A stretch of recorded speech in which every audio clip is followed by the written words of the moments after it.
There are a lot of games out there, and even more if you count the ones you've played since your early childhood. Nowadays, we're so used to seeing games from our past being brought back, whether it's through high fidelity or completely remade from the ground up. But why not play the games from your past as they are? While preserving those old titles is great and can offer a nostalgic trip to your simplest years thanks to emulation, one of the most common thoughts someone might have when playing these games is, why? Why go through the trouble of replaying through old games that visually don't stack up against the games of our current generation? Aside from reliving your childhood, that's about it. Okay, so you've collected all the masks and can defeat bosses as Fierce Deity Link. Cool. You've reached the top of every flagpole in New Super Mario Bros. For the DS. Alright. You've paid all your mortgage and are no longer a slave to Tom Nook. And it all took hours out of your day, if not weeks of your spare time grinding through these old games just to accomplish a hollow victory that leaves you thinking, what now? Surely there's a way to encapsulate these accomplishments and display them like trophies akin to your beautiful collection in Super Smash Bros. Melee. Well, yeah. There is.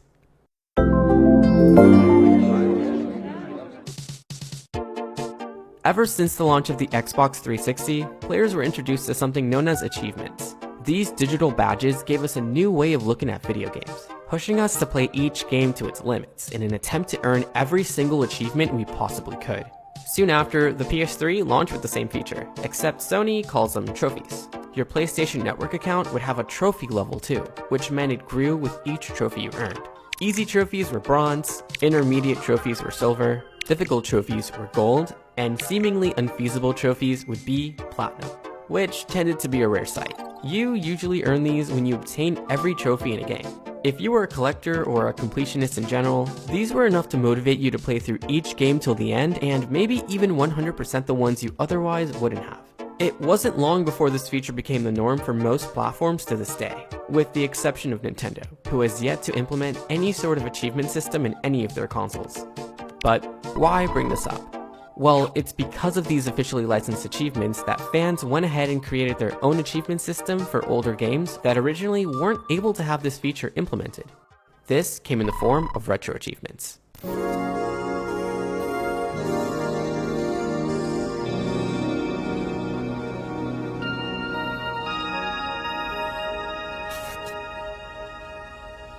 If you haven't heard of this before, well, you're not alone.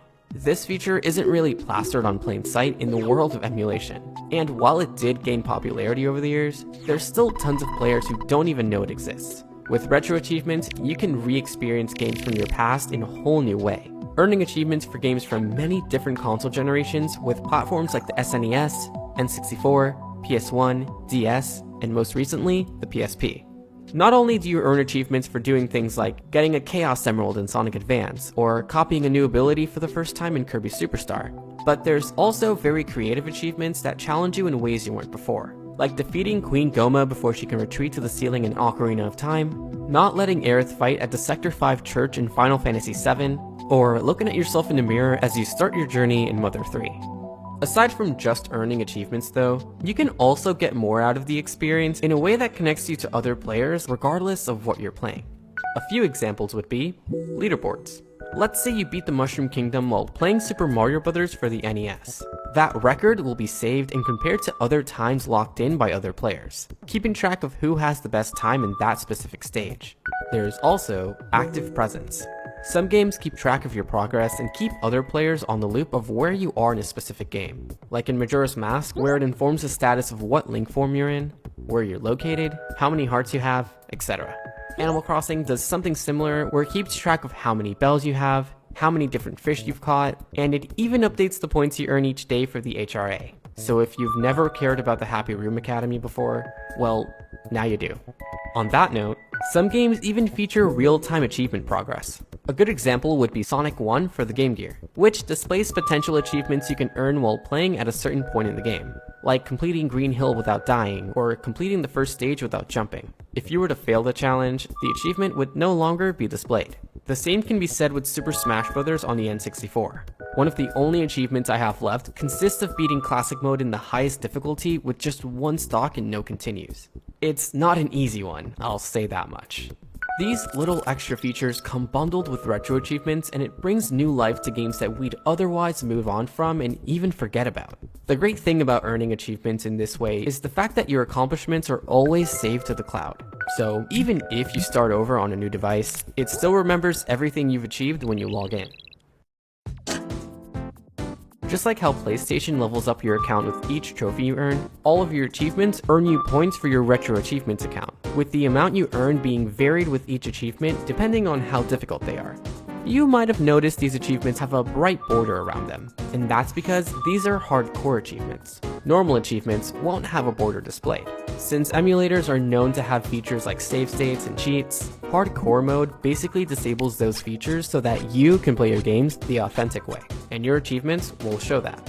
To top it off, hardcore achievements are worth double the points, and getting every achievement for a game will result in a badge on your profile, showing you've mastered said game. While many games support achievements, there are still some that aren't supported yet. Otherwise, I'd be mastering Tomodachi Collection for the DS and play it for hours a day. Trust me, I would. Fortunately, there's a bright side.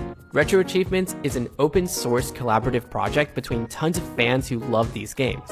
You yourself could potentially claim a game that doesn't have achievements yet for a supported console, program those achievements, and even design or rework the artwork for each of them. So, someone out there, please add a step for this game. I would be incredibly happy. I like to keep track of new achievements through Chivo Tracker. They update their database every day at 12 AM Pacific time. It also helps me keep track of achievement progress for games I want to focus on the most. Now, you're probably thinking this all sounds great, but how can we use these features when emulating our games? Well, I'm glad you asked. Primarily, Retro Achievements are integrated within RetroArch, an all-in-one emulation client that houses emulators for an extensive number of consoles. In the Settings tab, you can find the Achievements option, and all you have to do is make sure you have a Retro Achievements account, log in, and enable the achievements along with the settings that help make the experience more enjoyable for you. When you're playing a game in RetroArch, you'll be greeted with achievement progress in the bottom left.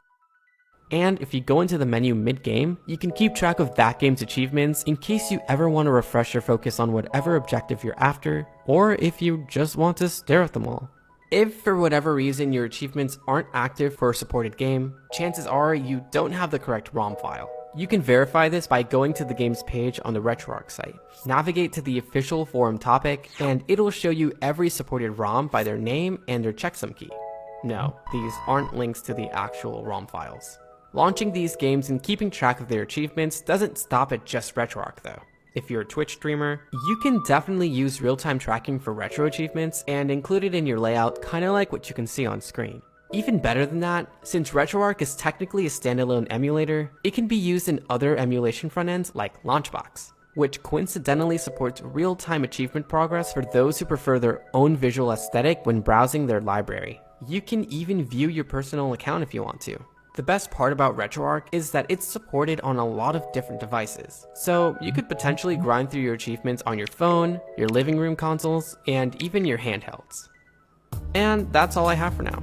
Overall, Retro Achievements is a real game changer, and if you're someone who enjoys playing older games and you have a knack for collecting things, I highly recommend you try it out. More consoles like the Sega Dreamcast and GameCube are rumored to make their way next, so games like Sonic Adventure and Super Smash Bros. Melee will likely provide even more fun than they already do. Even further down the line, we could potentially see PS2, Wii, and even the 3DS receive achievement support in the future, which is exciting all on its own, but baby steps.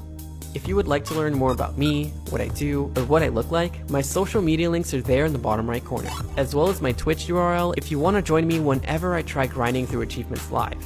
Thank you guys for watching. This is Usagi Shade, and I hope you enjoyed the video. Take care.